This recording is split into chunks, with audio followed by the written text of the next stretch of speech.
Bien, señores alumnos, tengan ustedes un bonito día. Vamos a continuar con nuestras labores académicas correspondientes al día de hoy. Hoy nos vamos a recrear un poquito, vamos a compartir experiencias sobre lo que es propiamente la formación en torno al taller del ejercicio ciudadano y cultura cívica, ¿no? Y esto comparte con un tema que es muy importante. Todos ya conocemos a lo largo de toda nuestra existencia y también parte de nuestra formación, llamado educación cívica, que es parte de ello y parte componente de esto. Entonces tiene que ver mucho en torno a lo que verdaderamente constituye esta área de educación cívica, educación ciudadana, taller del ejercicio ciudadano, cultura cívica, y todo ello va concerniente al aspecto muy importante de lo que es la educación cívica. Bien, en el día de hoy, básicamente un poquito, vamos a conocer lo que es la educación cívica, para que de esa forma también tener un poco más de panorama, un poco más la amplitud de lo que va a ser el taller de ejercicio ciudadano. A los costados tenemos un arbolito que propiamente es la composición de todo un conjunto de valores. Bueno, acá está disperso, pero ya pronto ya lo vamos a equilibrar. Vamos a hacer una pirámide de valores, a ver cuál de estos es el que pesa mucho más, cuál debe estar en la cumbre, cuál debe estar propiamente en la cúspide, ¿no? De los valores. Bueno, por el momento tenemos eso, tenemos todo un conjunto de valores. Hemos dicho ayer que con la clase del día lunes, que el primer valor fundamental que nos inculca en casa es el derecho a la vida, ¿no es cierto? Ahí tenemos la vida. Entonces no hay que olvidarse eso. Ese es el primer valor, el respeto a la vida, el derecho a la vida, el derecho a la existencia como ser humano. Y después ya se complementa todos los demás valores, ¿no?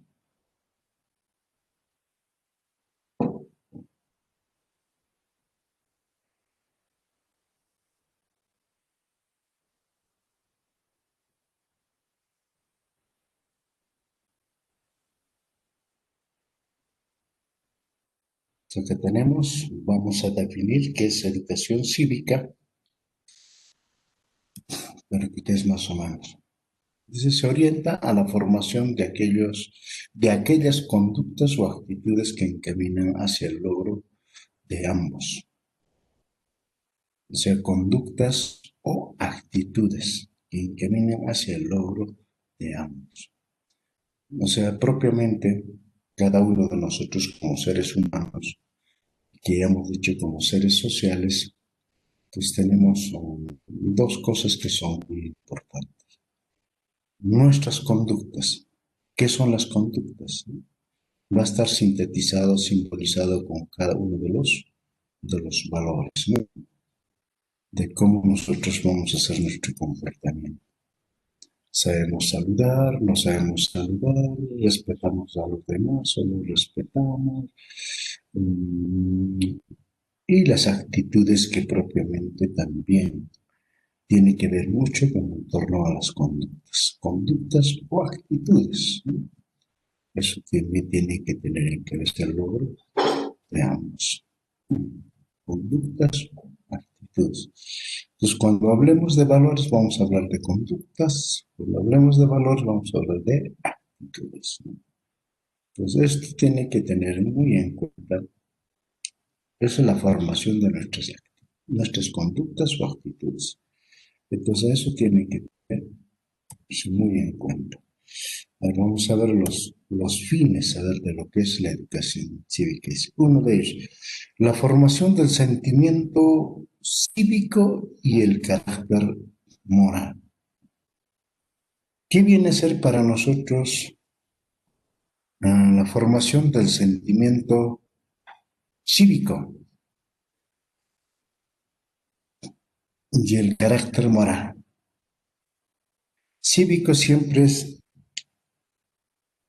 la relación social que nosotros encaminamos con las otras personas, o es la relación social en la cual se manifiesta el sentimiento cívico, ¿no? El respeto a los demás.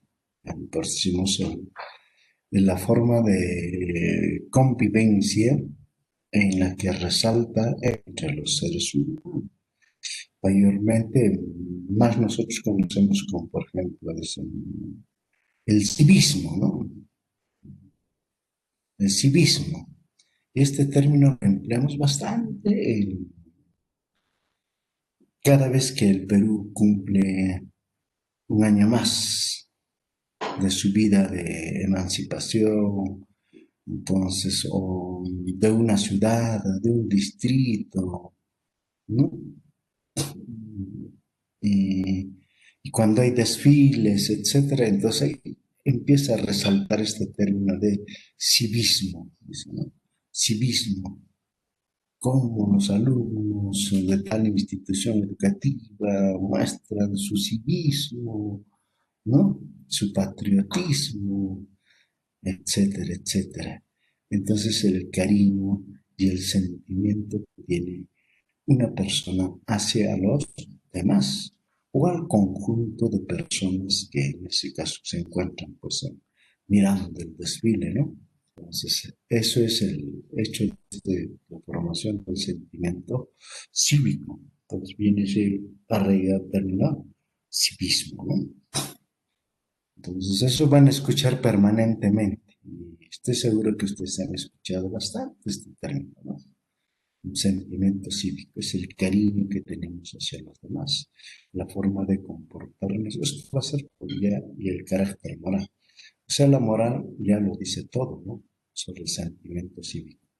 Como en nosotros, ¿no es cierto? Eso va a ser uno de los fines. Otro tenemos el respeto a las normas que rigen la convivencia pública.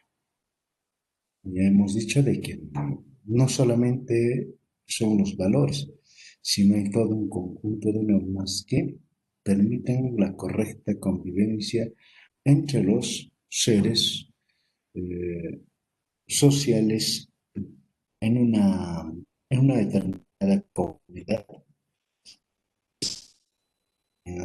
Ello puede ser un determinado barrio, determinado distrito, provincia, no sé, en todo lo que es una región y a nivel mundial.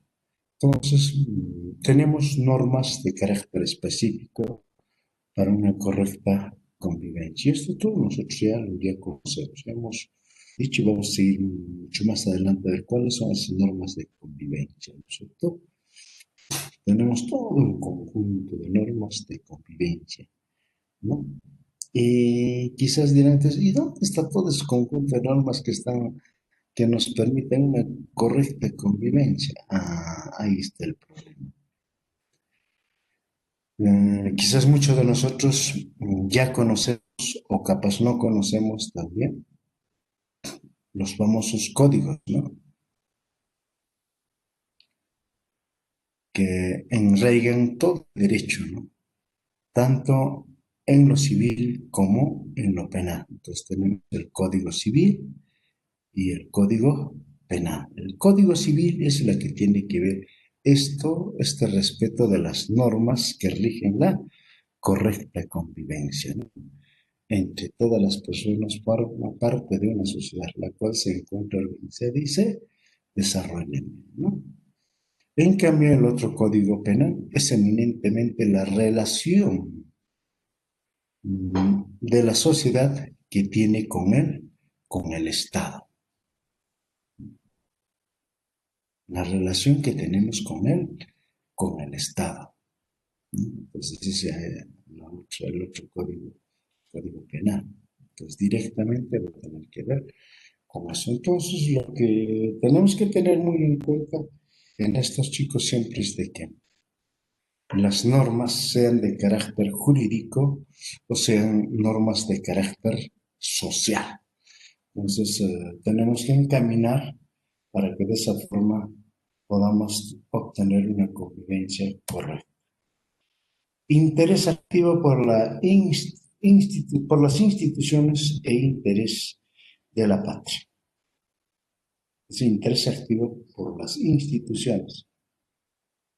A veces las instituciones tienden a ser propiamente todo un conjunto de personas. Ese conjunto de personas lo componen y resultan siendo una comunidad, ¿no? Como por ejemplo nuestra universidad, la comunidad universitaria. Esta comunidad está compuesta por alumnos, docentes, administrativos y egresados de la universidad. Eso lo compone esta comunidad. Ahora componemos nosotros la comunidad educativa de una institución educativa, que también es una comunidad. No, es una institución que lo conforman los alumnos, los profesores y los padres de familia. Entonces, más por ese interés activo por las instituciones e interés de la patria, ¿no? Si nosotros tomamos muy en cuenta el papel de las instituciones que están directamente relacionadas con el interés de la patria, ¿no? Y cuando decimos patria, no solamente hay que levantar el término de patria, solamente los desfiles, sino tenemos que tener interés por patria, el hecho de que si nosotros somos buenos patriotas, y eso tenganlo bien presente, si uno es un buen patriota, quiere a su patria, quiere al país, ¿no es cierto? Propiamente es aquella persona que se identifica con todos sus problemas del país, ¿no? En este caso, de su patria. O sea, problemas económicos, políticos, sociales, culturales, ¿no? O doctrinarios, etcétera, etcétera, ¿no? Ese es un buen patriota. Aquel que se interesa por no es aquel que es, se hace hacer el mejor terno para ir a desfilar por el día o por el 28 de julio. No, no, no, no, no, no. Es ahí estamos propiamente. Podemos decir esto un poquito con el primero, cuando decimos sentimiento cívico. Sentimiento cívico, bueno, por mostrar algo mejor, ¿no? Entonces, ese sentimiento, pero cuando decimos ya interés de la patria, pues tenemos que tener en cuenta ahí aspectos que son muy importantes, inherentes a su desarrollo del país, identificarse con los problemas sociales, económicos, políticos, culturales, ideológicos, etcétera, ¿no? Ese es un buen patriota. Entonces, como por ejemplo los problemas sociales que hemos tenido últimamente están relacionados directamente al interés económico y político. Que han salido en movilización en Lima a nivel nacional, eminentemente era para qué, para que exista una estabilidad política en el Perú. Ese es el interés, ese es el patriota, eso es ser patriota, ¿no? Ese es coadyuvar al desarrollo de la patria, ese es coadyuvar a que hay una armonía en el país, ¿no? Porque cada quien quiere hacer lo que le da la gana y eso hemos puesto en su sitio, ¿no? Tanto el Poder Ejecutivo como el Poder Legislativo ya estaban queriendo hacer lo que les dé la gana. ¿Por qué? Como no dice nada la gente, como no dice nada los habitantes, como no dice nada la sociedad y en su conjunto la sociedad civil, entonces hacemos lo que nos da la gana. Entonces hemos puesto un freno, un pare para que de esa forma digan que el pueblo tiene toda la capacidad para poder, digamos, poner en orden a nuestras instituciones, porque el Congreso es una institución, el Estado es una institución, la universidad es una institución, la institución educativa es una institución, y así sucesivamente vamos diciendo, ¿no? Entonces, ese es interés activo por las instituciones e interés por la patria. Entonces, eso tenemos que tener en cuenta. Tenemos otro. Todos los peruanos tienen el deber de honrar al Perú y de proteger los intereses nacionales. Eminentemente que nosotros, con las acciones que hemos visto durante estas últimas semanas, hay, hay interés, aunque han dicho que la gente joven tiene mayor interés que la gente adulta, pero también tenemos que tener en cuenta que la gente adulta también ha estado presente, pero en menor proporción, en mayor proporción, siempre ha estado la gente joven. Eso es característico en torno a lo que también es la población. En estos momentos el Perú tiene una población eminentemente de carácter joven. Entonces los que deciden el destino del país es la población joven, no así la población adulta. De acá a 20, 30 años vamos a ver de que quienes decidan los destinos del Perú van a ser la gente adulta y no va a haber gente joven. Entonces, ese es el problema, ¿no es cierto? Ese es el problema. Cuando ustedes ya tengan 60 años, entonces van a ver de que va a haber pocos habitantes que sean jóvenes, ¿no? Pocos habitantes. Entonces, ese es el otro problema que hay que tener en cuenta, que eso también pasa, sí es perjudicial. Esto se ha visto ya en Europa, y en Europa ustedes saben de que verdaderamente hay más personas adultas que jóvenes. Entonces, me parece que el coronavirus ha sido fabricado para, de una vez por todas, deshacerse de la población vieja y dar paso a la gente joven, pero tampoco no hay gente joven, ese es el problema. Entonces, por eso es de que los estudiosos en demografía sugieren, como por ejemplo en el Perú, de que ustedes que son gente joven van a formar una familia hacia el futuro, cada uno de ustedes debería de tener 6 hijos como mínimo, si es que quieren tener este estándar joven de acá a 20, 30 años, ¿no? Dice, cada matrimonio debería tener mínimamente 6 hijos. Bueno, no sé si usted está en la capacidad de tener 6 hijos, ¿cierto?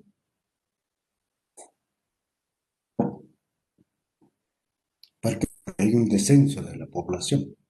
Se tenía previsto que la población al año 2020 debe haber más o menos de 36 a 37 millones de habitantes en el Perú.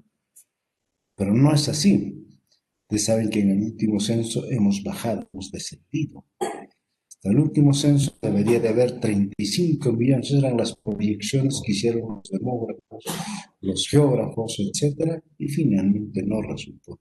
A lo mucho nos hemos aproximado a 31 millones, 30 millones, ya más o menos arrasando casi a 31 millones. Y ahorita actualmente estamos llegando, queriendo llegar a bordear a los 32 millones de habitantes. Imagínense, casi 5 millones de proyección, la proyección se ha perdido, ¿no? Entonces ese es el riesgo que existe. ¿Por qué? Porque cada pareja, cada matrimonio solamente quiere tener uno, dos, uno, dos, uno, dos. Es decir, se casan dos, solo traen uno. Entonces, ¿cómo va a crecer la población? Se casan y solo traen dos. ¿Cómo crece la población? Ya no crece, ¿no es cierto? Entonces, ese es el otro aspecto que tenemos que tener.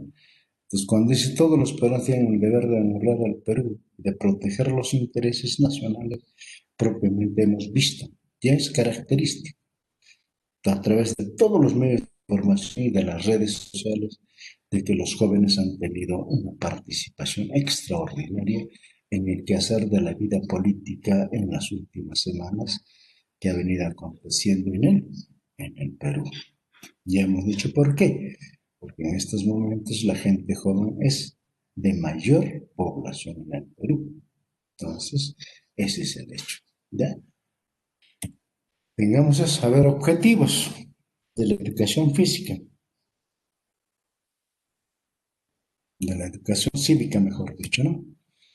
Bien, primero, fortalecer la identificación de los alumnos, Por eso es de que nuestra educación cívica, también el taller de ejercicio de ciudadanía es para qué, para fortalecer, para que ustedes conozcan con bastante claridad cuáles son los aspectos fundamentales que nos permiten una correcta interrelación dentro del mundo social. Por eso acá dice fortalecer la identificación con los valores, principios y tradiciones que caracterizan a nuestro país. Los valores, tenemos todo un conjunto de valores, ¿no es cierto? Incluso el Perú es el único país que tiene valores que vienen desde el pasado, ¿no? O sea, valores de carácter histórico, ¿no? Si se quiere decir, valores que nos han dejado nuestros antepasados.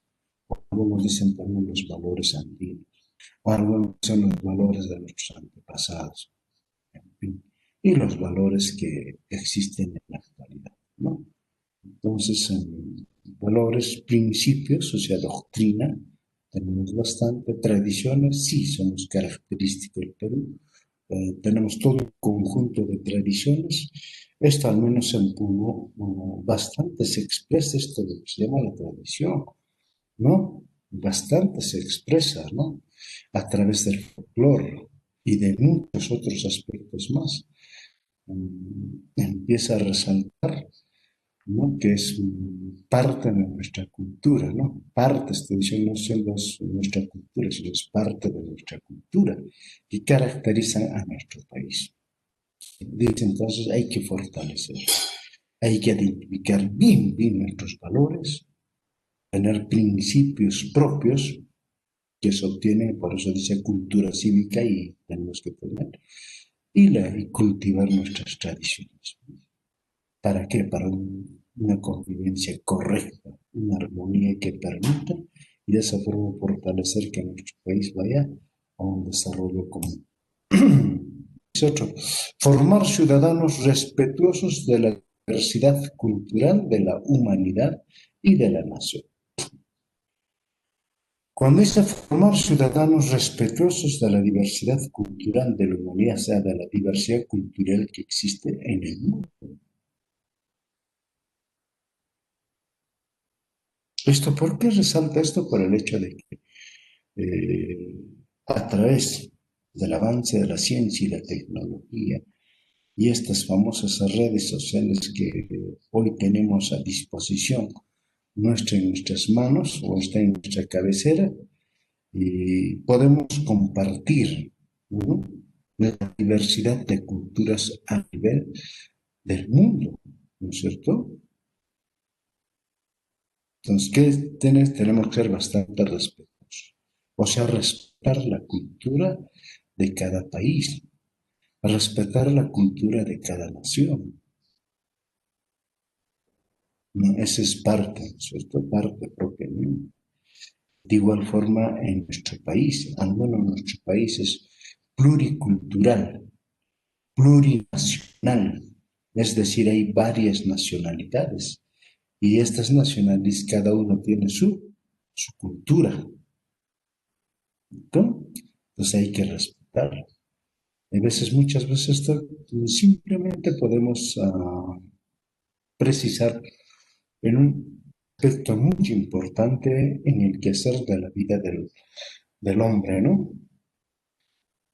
Es decir, nosotros queremos conocer la cultura a nivel del mundo y lo estamos haciendo. Entonces, estos merecen respeto. No, no podemos decir, así viven allá, no. Ese es su mundo, esa es su cultura, es su forma de vida. Y esa es la que hay que respetar, ¿no es cierto? Eso es lo que hay que respetar. Entonces, no podemos estar poniendo en tela de juicio, ¿no? O haciendo críticas a priori, no. Entonces, es un mundo cultural y se respeta. Y el otro a nivel de nuestra nación, igualito. Lo común que ocurre en nuestra región, eminentemente tenemos hasta 4 nacionalidades, ¿no es cierto? Que están bien claros, ¿no? Uno, los quechuas, otro los aymaras, que cada uno tiene su mundo cultural, su forma de ser, su comportamiento, y eso se respeta. Eso es lo que dice formar ciudadanos respetuosos de la diversidad. Lo otro tenemos acá en nuestro lado, la cultura de los urus, que se conocen bien. Y tenemos en nuestra selva las otras nacionalidades, otras naciones, sobre todo, los que nosotros llamamos nuestros chunchitos, ¿no? Ya no son chunchos, pero ellos tienen su diversidad cultural también. Entonces, a eso se debe, a este segundo objetivo, que siempre respeto cultural, en todos los niveles, en todas las adversidades que ustedes pueden confrontar. Porque el hombre siempre se caracteriza, ¿no? Por su propia naturaleza, de tener siempre un principio, una concepción diferente a los otros. Definitivamente, eso es lo que también nos diferencia entre los seres humanos, por nuestra forma de pensar, ¿no es cierto? Por nuestra forma de pensar. Entonces, eso es lo que hay que tener mucho cuidado. Eso algunas veces hemos visto como, por ejemplo, cuando hay festividad de la Virgen de la Candelaria, ¿no es cierto? Hay muchas sectas religiosas que salen y empiezan a empapelar la ciudad, ¿no? Los postes en algunos sitios visibles ponen algunos panfletos donde dicen, pues, ¿no? Que no se debe adorar a los dioses o imágenes, ¿no? Hechos de yeso. Entonces, eso implica propiamente la contradicción que puede haber entre culturas. Pero aquí reina el respeto. Cada uno sabe de qué forma cree a Dios, ¿cierto?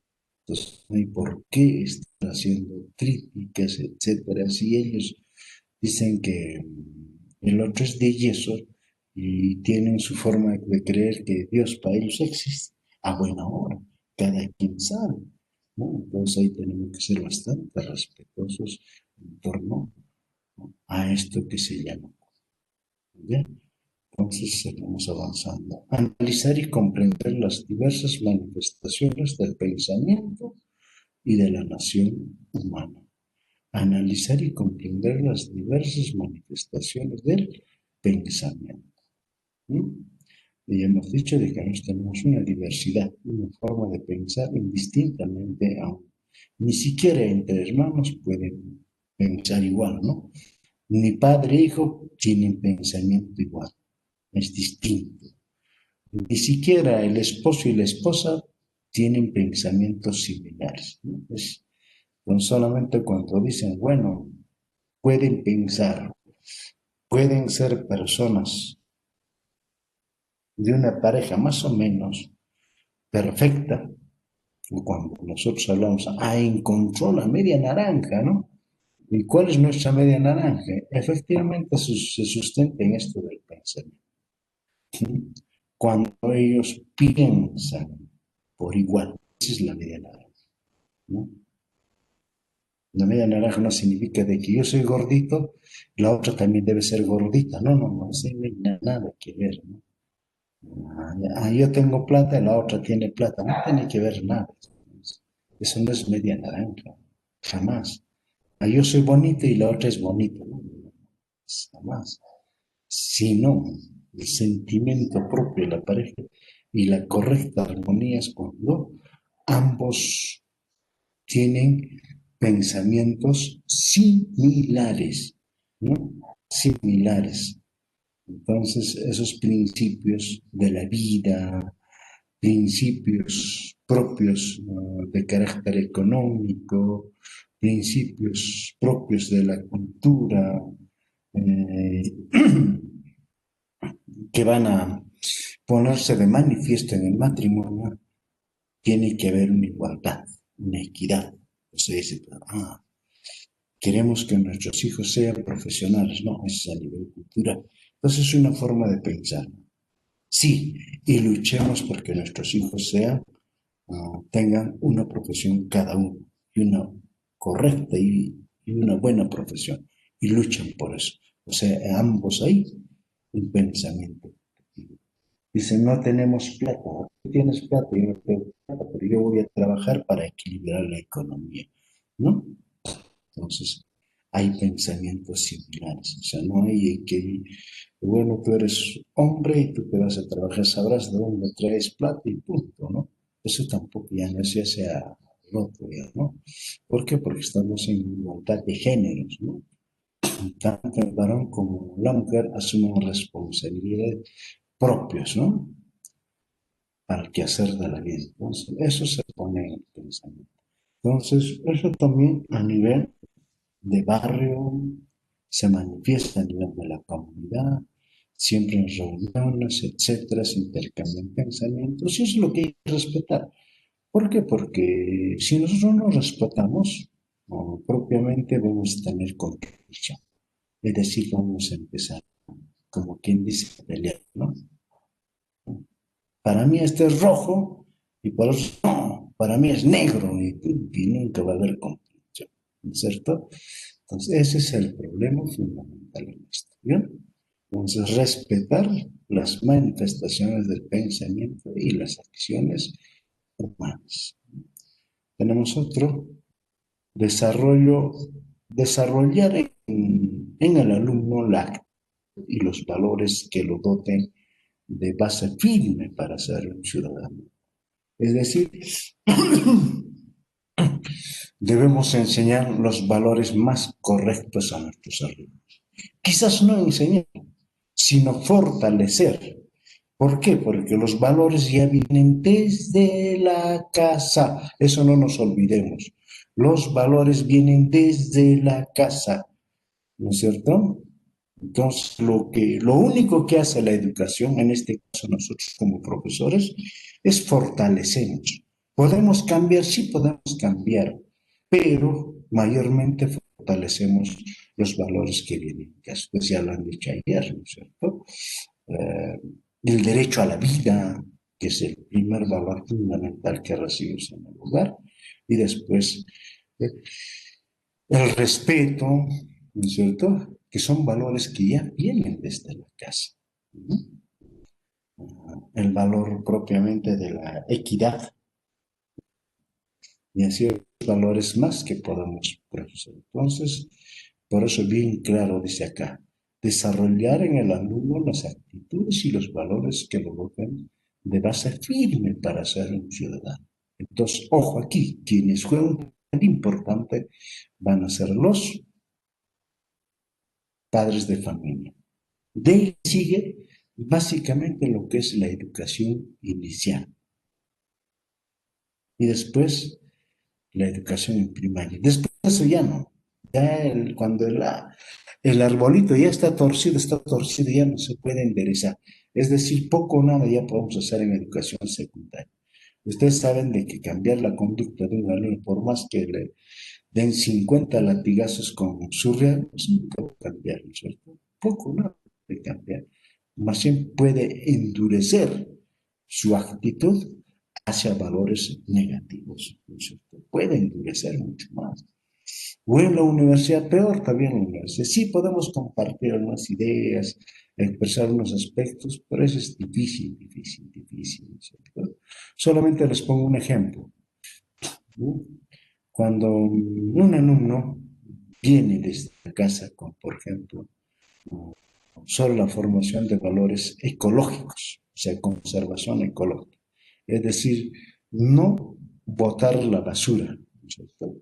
Si en la casa nos han enseñado a poner la basura en su sitio, es decir, un tacho, una bolsita o un cajoncito, ¿no? Etcétera, y desde niño, desde nuestro nacimiento, vamos a ver que este valor va a ser por vida. Pero si nosotros no le hemos enseñado esto, y hemos hecho que a nuestro niño bote la basura o residuos en cualquier parte, esto lo va a hacer también igual en la calle, en el colegio. Por eso no es nada raro. Seguramente ustedes se han dado cuenta, ¿no es cierto? En nuestros salones de clase. Termina el salón de clases y todo un chitril, ¿no es cierto? Y tiene que estar viniendo el personal de servicio para barrer, para que el siguiente turno ingrese al salón y encuentre limpio. Entonces, eso quiere decir de que no tenemos fortalecido los valores de este. De igual forma en educación inicial. Es que a veces en educación inicial, profesor de inicial, profesor de enseña bien, ¿no? Pero en casa no se llega a fortalecer. Entonces dicen, a ver, niños no van a botar la basura, ¿no? Mejor guárdenselo en el bolsillo y en la casita lo ponen en su sitio. Entonces, ¿qué pasa cuando la mamá o el papá encuentra fin de semana para lavar el uniforme? Basura en el bolsillo. Entonces le empiezan a reprender. ¿Por qué llenas o traes basura en el bolsillo? ¿O por qué tienes basura? Y empiezan a pegar. Entonces, qué contradicción en la formación de valores. Imagínense, qué contradicción. En vez de darle un premio, muy bien, hijita, no has votado muy bien, un premio, un beso, no necesariamente hay que darle pues motivaciones extrínsecas, sino motivaciones intrínsecas, ¿no? O sea, valorarlo al niño, decirle, muy bien lo que has hecho, qué excelente, te felicito, un abrazo, un beso. Y de esa forma vamos fortaleciendo, pero es todo un conjunto de valores. Entonces, a veces resulta ser pues contradictorio, ¿no? Entonces, ustedes como profesores tienen que tener muy en cuenta eso. Algunas veces van a tener la oportunidad de observar, ver, pues tienen que corregir. A mí alguna vez me pasó eso, como antes yo viajaba con mis alumnos todos los años al Cusco, ¿no? Y en uno de esos viajes, obviamente, una de las alumnas viajó con su pequeño, sería de 3 años, 4 años, porque el viaje era obligatorio, el que no viajaba prácticamente desaprobaba el curso, entonces todos han viajado. Entonces ya estamos en las alturas de Machu Picchu digo en Sacsayhuamán, al niño le sale moquito, ¿no? Le sale moquito, dicen, mamá, moquito, ¿no? Le enseña y le entrega el papel al niño, el niño se limpia y el papelito le devuelve a la mamá. Pero la mamá le dice, pues, bótalo. ¿Qué dicen ustedes eso? Incorrecto, ¿no? Incorrecto. Yo estoy mirando, estoy observando, ¿no? Porque el profesor tiene que estar observando qué es lo que hace sus alumnos, ¿no? No, por ahí te van a dejar basura, etcétera. Yo veo que alguien lleva su botella de plástico y tiene que regresar con su botella de plástico, ¿no? No puede dejar por ahí. ¿Dónde está tu botella? Ah, ya, vaya a traerlo, vaya a buscarlo, ¿no? Y tiene que estar así, porque esa es la única forma de poder evitar. Entonces le dice que lo bote y prácticamente el niño obediente lo ha botado. Pues. Entonces yo he tenido que intervenir y decirle, a ver, por favor, que lo recoja. Y lo que está haciendo es mal. Entonces tuve que recogerlo a la mamá o dárselo, ¿no? Eso es lo correcto, es la única forma que nosotros podemos corregir a nivel de universidad o a nivel de educación secundaria. Entonces, esas cositas tenemos que ver en fortalecer los valores. Y los valores generalmente se forman en casa. Bien, chicos, vamos, sigamos avanzando porque nos estamos quedando.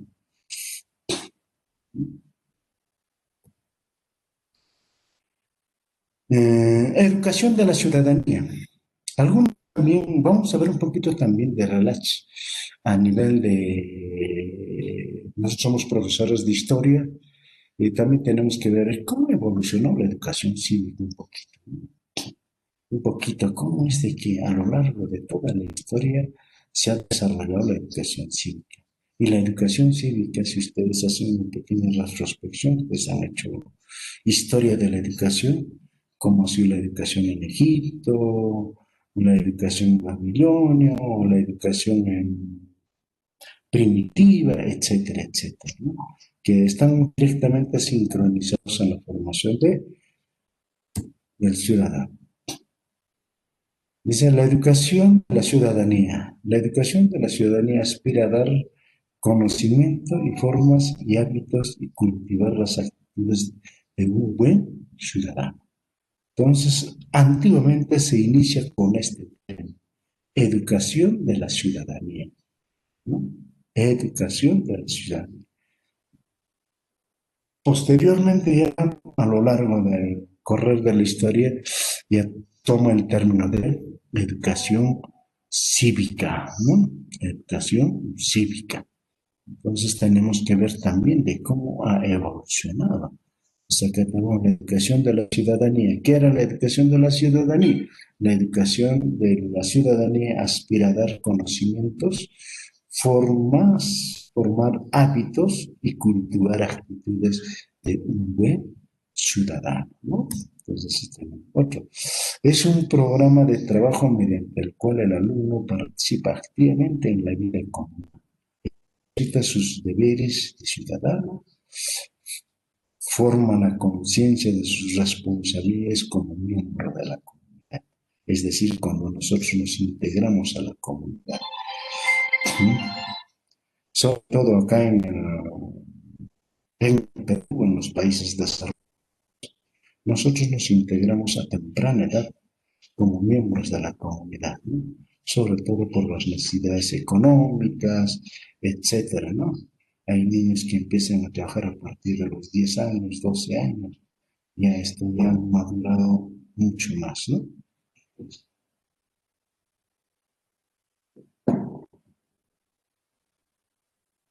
¿A los cuántos años, a ver, nos integramos a la comunidad? A ver, ¿o en qué momento ustedes se van a integrar a la comunidad? ¿Van a ser miembros de la comunidad? A ver, ¿quién me dice, chicos? A ver, despierten. ¿O en qué momento van a ser parte de la comunidad? Doctor, buenos días, compañeros. Yo creo que, doctor, eh, muy al respecto de hablar sobre los trabajos, bueno, y sobre la responsabilidad, la cultura, la situación cívica en el país, nosotros ya formamos parte de esta comunidad, ya formamos parte de esta comunidad debido a que nosotros aportamos, debido a que nosotros ahora, hoy por hoy, la juventud, de alguna otra manera ya se desenvuelve en distintos lugares y en distintos rubros y en consecuencia son parte de una comunidad llámese, cultural, una comunidad ideológica, una comunidad llámese del espacio laboral, del estudio, o inclusive, doctor, en los aportes académicos. Muy bien, Víctor, yo comparto contigo. Eso generalmente ocurre en el Perú, pero en países desarrollados no. Nosotros debemos integrarnos como miembros de la comunidad con todos los deberes y derechos, es lo que nos dice la Constitución, a partir de los 18 años. Lamentablemente acá en el Perú ocurre eso, ¿no? Como hace rato decía, y a temprana edad nos hacen madurar, a temprana edad hacen que nosotros nos pongamos como miembros de la comunidad. ¿Por qué? Por nuestras propias necesidades, etcétera, etcétera, ¿no? Antes era peor todavía, ¿no?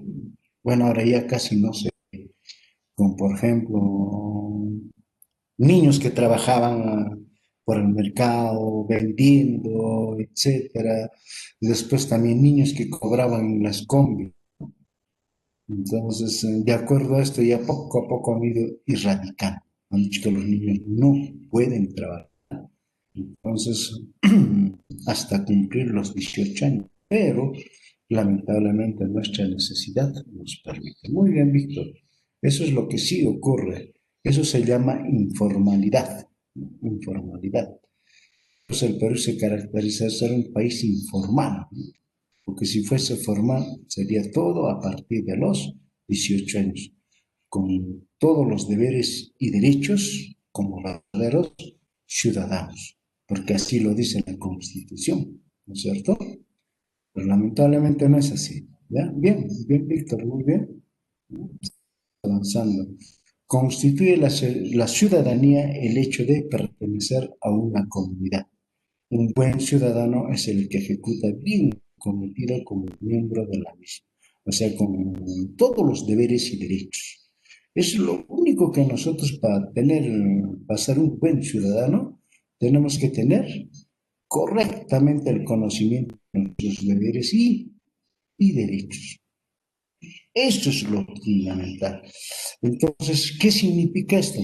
Significa conocer perfectamente las normas sociales y las normas jurídicas para no faltarnos respeto, ¿no? Eso es el aspecto.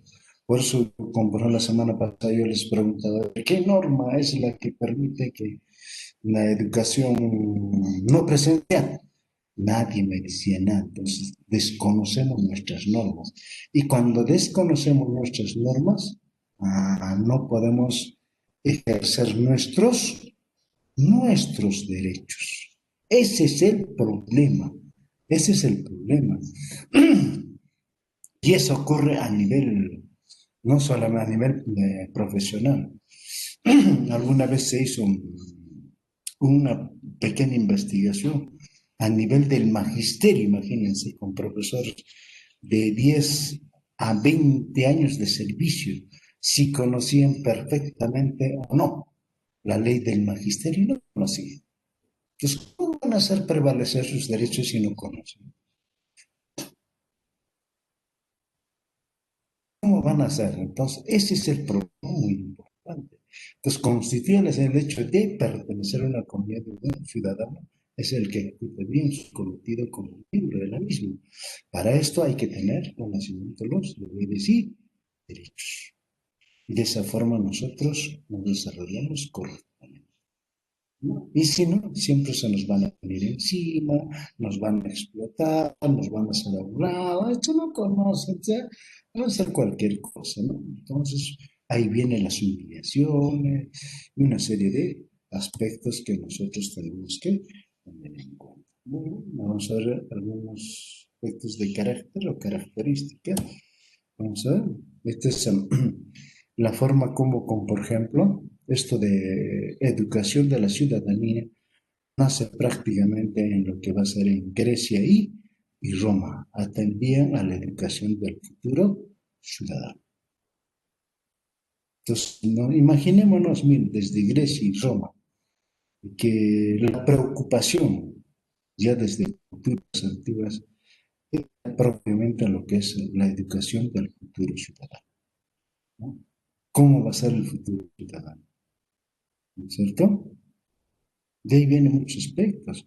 Entonces se acordarán con, por ejemplo, a ver, cómo ha sido la educación egipcia, con, por ejemplo, ¿no? A ver, en torno a los valores, como por ejemplo.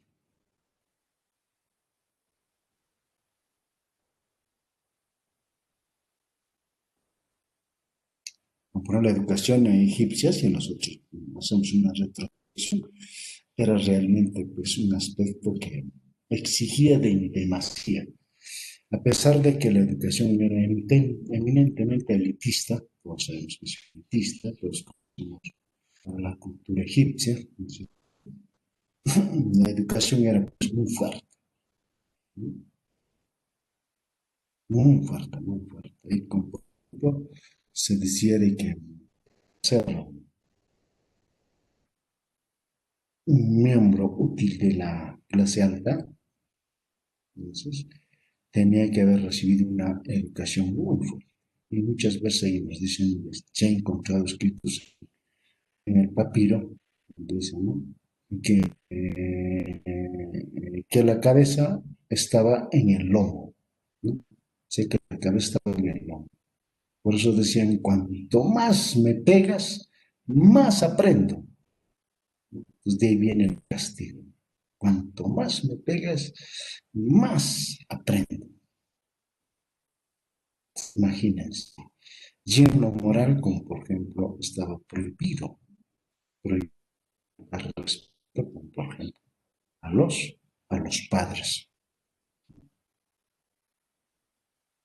Que el que faltaba el respeto a los padres podría perder uno de los miembros. Y sobre todo cuando ponía la mano, ¿no? Entonces la exigencia de valores también ha sido muy fuerte. O en Atenas, como por ejemplo, la educación en Atenas. Tres cosas, ¿no es cierto? Que eminentemente como ha sido formación de hombres fuertes. Entonces decían tres cosas básicos en la educación: saber montar caballo, saber disparar la flecha y ¿cuál sería el otro?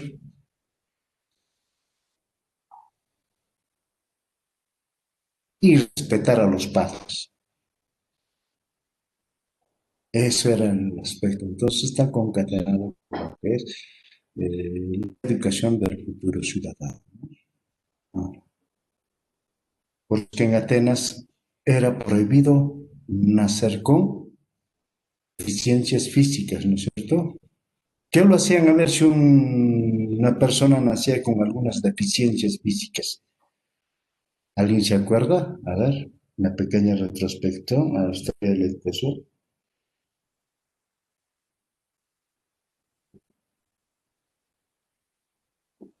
A ver, chicos, despierten, a ver.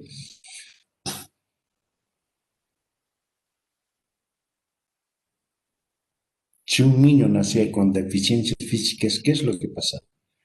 Porque si estamos diciendo de que el valor de la educación era saber montar el caballo, disparar la flecha y respetarla a la familia. O también de respetar a los valores. Entonces, eso.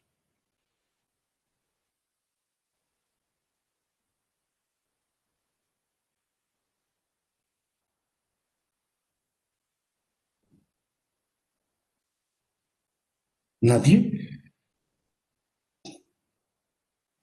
Bien, dice que los cogían, los llevaban al monte Teijeto y de ahí los arrojaban, ¿no? Los arrojaban al niño que había nacido con deficiencias físicas, ¿no? No, o sea, lo que hacían era deshacerse de ese niño. ¿Por qué? Porque no va a servir para nada. Era un estorbo, entonces habría que deshacerse. Entonces lo mataban, ¿no? Arrojando del monte de Teijeto. Pero algunos escapaban, ¿no? Algunos escapaban, algunos escapaban. ¿Ustedes han visto la película de los 300? ¿Han visto o no?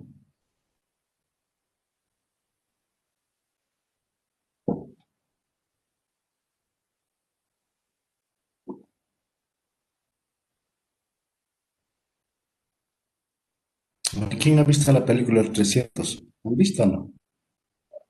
Sí, doctor, sí la he visto. A ver, ¿has visto en eso de los 300 hay presencia de una persona discapacitada? ¿Has visto? Eh, Todos eran, tenían que tener el cuerpo o la fuerza necesaria para afrontar las guerras, excepto el jorobado que los traiciona. Muy bien, Diana. Pero si hay más o menos, una persona de que quiere integrarse al grupo de los 300, ¿no?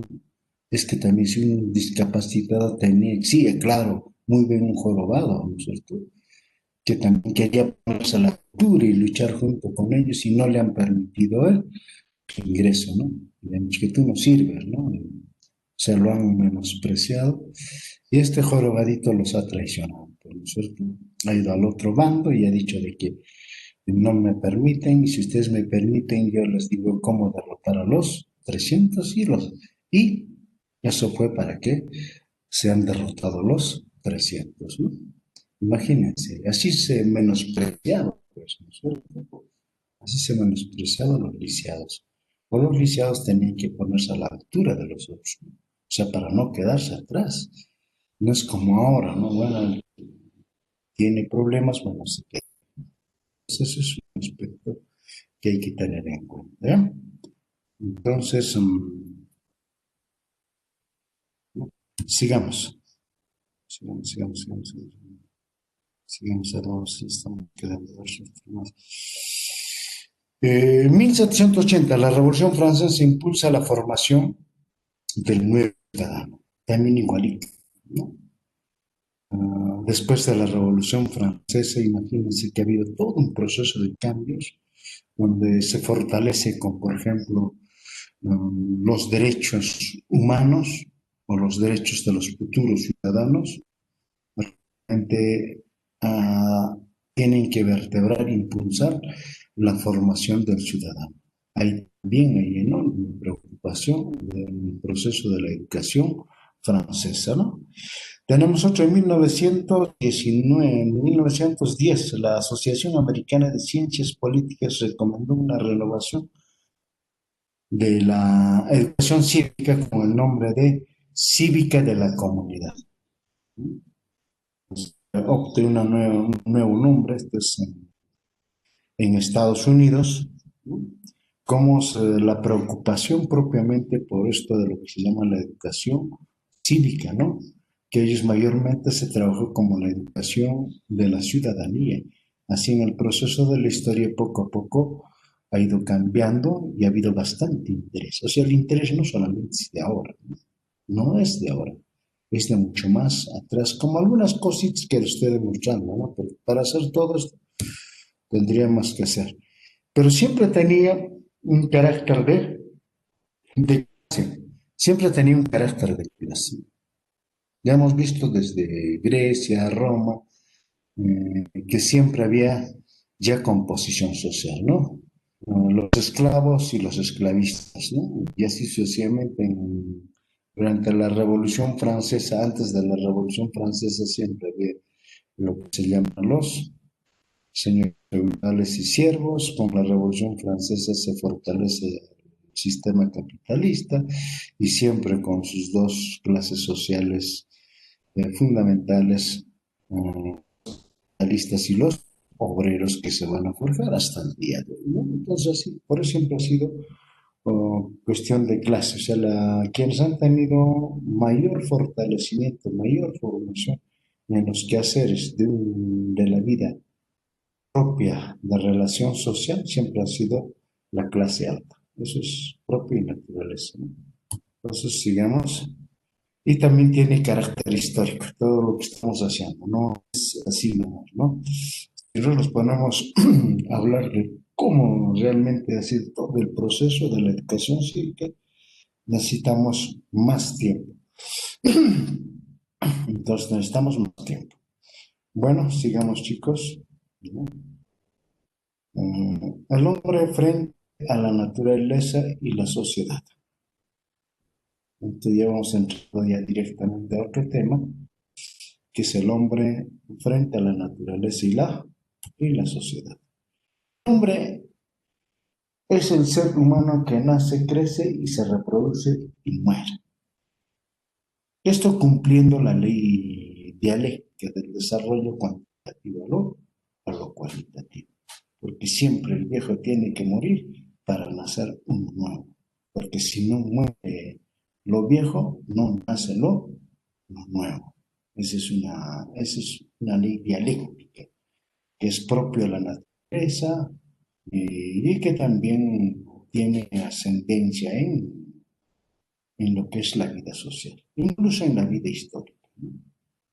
En la vida de la historia. Seguramente ustedes a lo largo que van a hacer algunos cursos, como por ejemplo filosofía de la historia, ahí van a ver como por ejemplo hay un filósofo, historiador, habla sobre la evolución de las civilizaciones.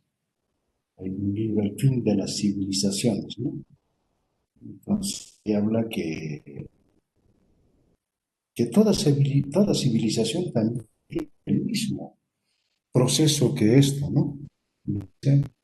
Nace, crece, se reproduce y muere. Por eso dice, desapareció las civilizaciones egipcias, las civilizaciones romanas, tantas otras civilizaciones, al igual que esta civilización también va a desaparecer, ¿no? Así más o menos lo interpretan ese filósofo Spengler, un filósofo historiador, pues así vaticina de lo que va a ser. Bueno, en fin. Pero este es lo que estamos viendo. El hombre es el ser humano que nace, crece, se reproduce y muere. Vamos a saber un poco más. Vamos a ver. La persona es una sustancia individual de naturaleza racial. Entonces, la persona es una sustancia individual. Es decir, el hombre por sí mismo se constituye como un aspecto muy importante en la vida de ser una persona como tal, o sea, especie, ¿no es cierto? Una especie. Y dentro de las especies siempre va a haber otras especies, ¿no? Dentro de una especie se caracteriza también otras especies muy específicas, ¿no? Como por ejemplo, ¿no es cierto? Solamente vemos dentro de los batracios. Hay varias especies de batracios, ¿no es cierto? Y de varios colores. Entonces, igual en el hombre también ocurre eso. Ocurre también eso. Por eso hay chinitos, hay negritos, hay amarillos, de todo, ¿no es cierto? Porque el hombre por sí mismo no es uno solo. Por eso acá dice sustancia individual de naturaleza racial. La otra cosa es que los blancos hayan desarrollado mucho más el pensamiento y empieza a humillar a los demás, ¿no? El caso de Hitler, por ejemplo, ¿no? Que decía que hay que purificar la raza. Pues emprendió la Segunda Guerra Mundial, su afán de purificar la raza. Entonces, eso se ve, este aspecto hay que tener ahí. Por eso NASA, características, tiene un sentido que aprecia y distingue los valores. Eso es. Rápidamente el ser humano cuando aprecia y distingue los valores, rápidamente se va adaptando, ¿no? Por eso le decía, a ver, ¿quién dice que acá en el Perú, como por ejemplo hasta la década de 80, en la década del 90, nadie se saludaba con un beso? Todos daban la mano, sí, pero nunca se saludaban. Estaba prohibido el beso. Después de la década del 90, no sé cómo, apareció el famoso beso. De ahí empezaron a besarse. Entonces, por eso decimos cuando tiene un sentido de aprecio y distingue los valores, rápidamente se adapta. Eso es, tienen la libre voluntad de actuar conscientemente. Sí, todos actuamos, todos somos libres. El valor fundamental, social fundamental, el valor fundamental de la persona es la libertad. Todos somos libres. Eso tienen que tener muy en cuenta, ¿no? Es un valor fundamental. Tiene la libre voluntad de actuar consciente, ¿cierto? Pero también tenemos algunos parámetros de acuerdo a las normas sociales y a las normas jurídicas que nos ponen pares, ¿no es cierto? Todos sabemos eso, ¿no es cierto? Sí o no. Todos sabemos. No, pues todos debemos actuar conscientemente, teniendo en cuenta que el ser humano propiamente se distingue de los demás seres por ser racional, ¿no? Racional y afectivo. Entonces, por eso debemos actuar conscientemente. O sea, no debemos de equilibrar nuestra voluntad con los demás seres. O sea, es decir, volver a ser un animal, a pesar de que otros se olvidan, no actúan conscientemente, actúan como animales. Es cuando se dan los famosos feminicidios, ¿no es cierto? Ahí vamos. Parece que el hombre no actúa conscientemente. O sea, vuelve a su ser de un animal irracional. Entonces, para cometer todas esas cosas, a eso es lo que retrocede. Pero si nosotros tenemos esa libertad, esa voluntad de actuar conscientemente, tenemos que hacerlo a ese nivel. Eso es lo que se tiene que tener muy en cuenta. Otro, tiene capacidad creadora para modificar la naturaleza, intentar hacer lo que es, no crea, efectivamente. Nosotros somos, básicamente el hombre es un agente, se le considera como un agente geográfico. ¿Por qué? ¿Por qué? Porque el hombre es el que modifica la naturaleza, ¿no? Con el afán de satisfacer sus necesidades, ¿no es cierto? Y al final decimos, el hombre es creador de cultura. Entonces, cuando decimos el hombre es creador de cultura, entonces, surge el famoso, lo que es el paisaje cultural. Pues en la geografía, pues seguramente han estudiado, la geografía estudia la relación, la interrelación que tiene el hombre con el medio. Pero ¿cuál es ese medio? Ese medio es el paisaje natural y el paisaje cultural. El paisaje natural, lo que nos ha dado la naturaleza, ¿no es cierto? Y el paisaje cultural es todo lo que ha hecho el hombre. Todo lo que ha hecho el hombre sobre la naturaleza. Es como son carreteras, fábricas, las ciudades, viviendas, campos de cultivo, etcétera, todo. Naturaleza se entiende cuando no interviene la mano del hombre. Pero si ha intervenido la mano del hombre, ya pasa a ser el paisaje cultural. Entonces, tiene capacidad creadora para modificar la naturaleza e intentar hacer lo que esto no. ¿No es cierto? Entonces, otra capacidad de organizar la sociedad en múltiples instituciones. Efectivamente. Mayormente esto lo vemos al Estado. El Estado tiene la capacidad de organizar la sociedad en múltiples instituciones. ¿Para qué? Para prestar mejor los servicios a la sociedad. Cuando crean, como por ejemplo los ministerios. Cada ministerio es una institución. Aparte también particular las instituciones que nacen por sí mismas, como por ejemplo las universidades, el derecho, la iglesia, que son instituciones muy en particular, ¿no? Entonces, eso es, ¿para qué? Para poder mm, tener mayor presencia de servicios por parte del Estado o como también de la misma sociedad, ¿no? Entonces, eso es uno de los aspectos. El hombre es un ente natural, ¿cierto? Eso ya sabemos. El hombre existe en un mundo objetivo independientemente de su conciencia, el cual desarrolla su capacidad de satisfacer sus necesidades. Esto un poquito, ¿no? El hombre existe en un mundo objetivo, independientemente de su conciencia. A ver, dicen ustedes, el hombre existe en un mundo objetivo. El mundo objetivo es la naturaleza, todo lo que nos ofrece la naturaleza, independientemente de su conciencia, de su forma de pensar. Porque el hombre, su forma de pensar, va a ser al mundo objetivo, ¿no?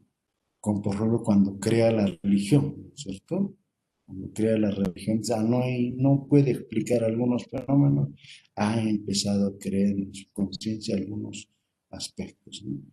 Pero siempre el hombre en el mundo es independientemente de su conciencia. El hombre puede crear muchas cosas, ¿no?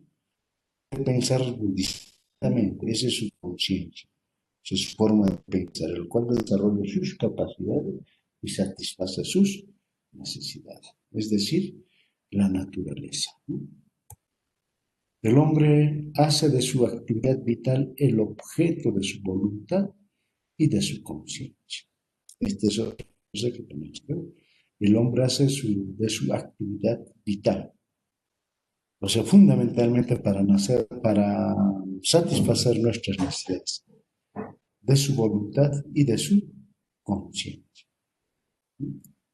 o que también lo puede hacer frente a otras personas, ¿no? O sea, no lo podemos obligar, a pesar de que en la historia hemos visto, ¿no es cierto? Cuando vemos propiamente, cuando llegan los españoles en la vida colonial, el hombre hace de su actividad vital el objeto de su voluntad, ya no lo hace, ¿no es cierto? Ya no lo hace. Pues, ¿qué hacen? Entonces, primeramente lo maltrata psicológicamente. Ah, tú eres un miserable, eres un bruto, ¿no es cierto? Eres un rudo, un miserable, indio, perro, cochino, o sea, lo baja mínimamente y finalmente lo somete a trabajos físicos forzados. Eso ya no lo hace contra su voluntad ni de su conciencia. Eso solamente ocurre en una sociedad esclavista.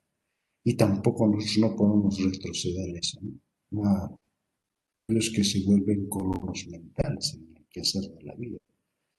Entonces, ocurre, ¿no es cierto? Y hay personas que siguen utilizando esta viveza criolla, al menos en la universidad he visto, ¿no? Dicen, no, cuando hay elecciones, hay profesores que vienen y dicen, mmm, si votan por mí, les aprueba el curso, ¿no? Entonces, ¿qué están haciendo eso? Están contra su voluntad, contra su propia conciencia. Entonces eso todavía sigue esa viveza criolla que ha quedado en la época colonial, ¿no?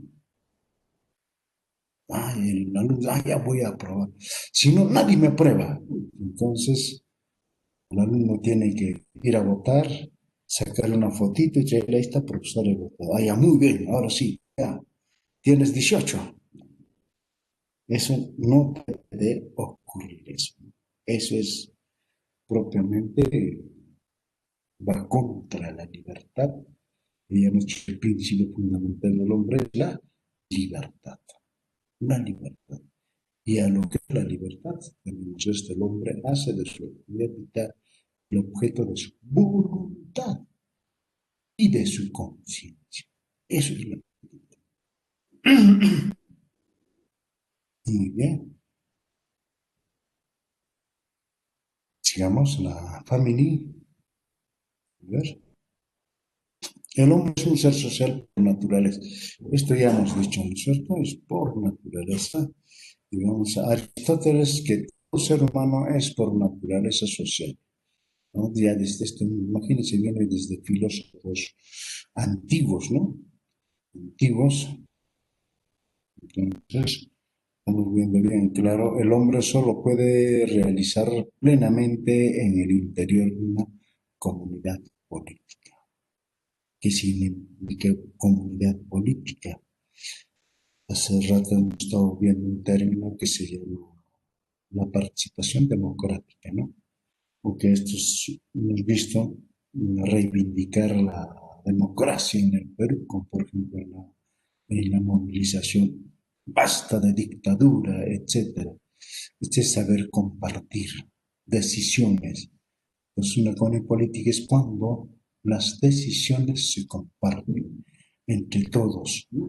Cuando se comparte entre todos, a eso se llama vida democrática o vida política democrática. El hombre puede realizar plenamente al interior de una comunidad política. ¿Y cuál es esa comunidad política que tenemos nosotros actualmente? A ver, tenemos el Estado. El Estado. ¿Y qué es el Estado? Es el gobierno. Ah, por eso es de que en estas últimas semanas hemos tenido respuesta a eso. El hombre puede realizarse plenamente al interior de una comunidad política. O sea, no somos una comunidad política. ¿Quién, quién es el que controla? Es el gobierno. Si es el gobierno, es el Estado. Entonces, por eso en la movilización, entonces habrán pues, abajo el Estado neoliberal, ¿no? Abajo el gobierno neoliberal, ¿no? ¿Y por qué el gobierno neoliberal y el Estado neoliberal? Porque ambos, ¿quién personifica el Estado? Es el gobierno. Entonces, por eso sale estas cositas, ¿no? Entonces hay que ver. Es un político, define al hombre como un animal político. Aristóteles mismo lo dice bien claro, ¿no? El hombre por antonomasia es un animal político, o sea, sabe decidir, toma decisiones, y cada decisión que toma el hombre, ese es un quehacer de la vida política, ¿ya? Eso es lo que tienen que tener en cuenta. Cuando estamos en familia, en casa, ¿quién toma las decisiones? Ah, el varón, ¿no es cierto? Ahora, sí, adelante. Sí, adelante.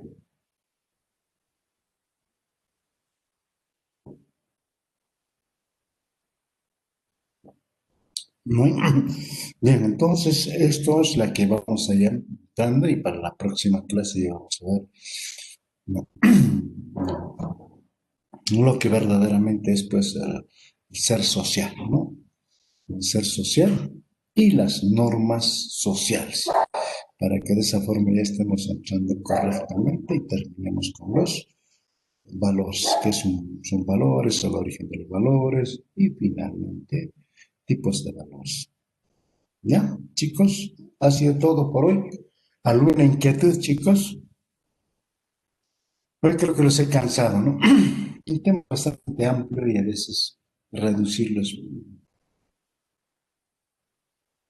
Hasta el jorobado Bueno, se llamaba Eifites, ¿no? Eifites.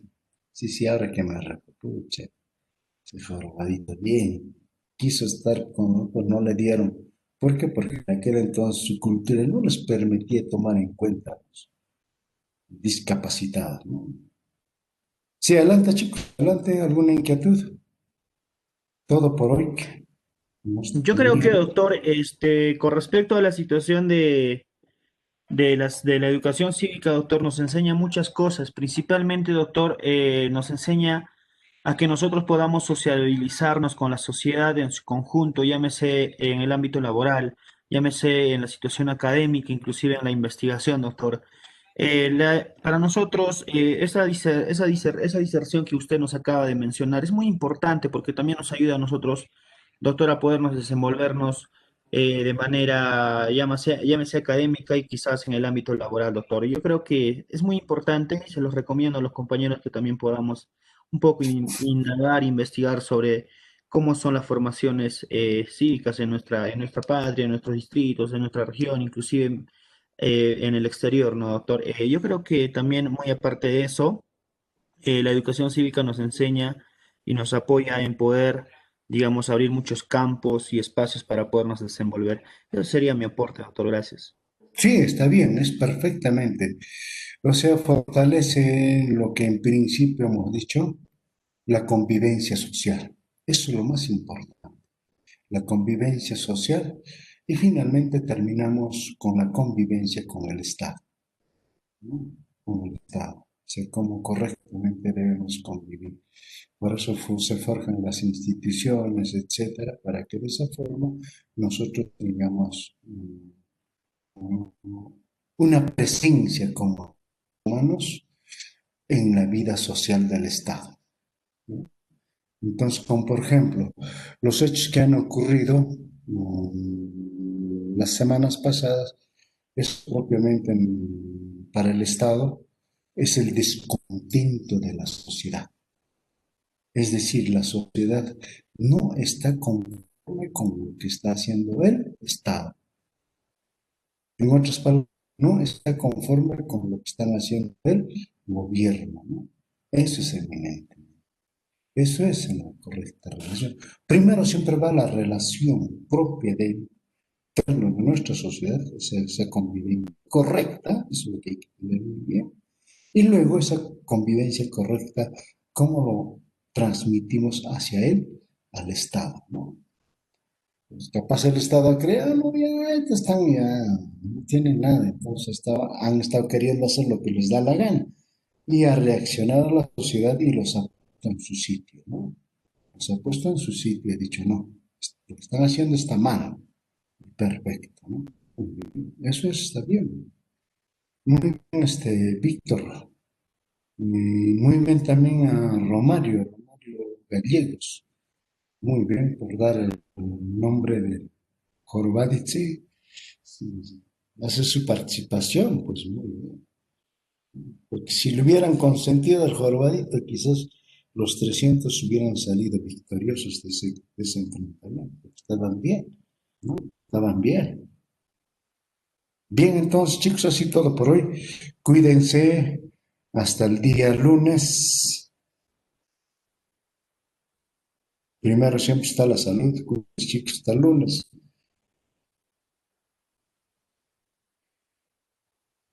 Hasta el lunes, doctor. Hasta Hasta luego, doctor. El lunes,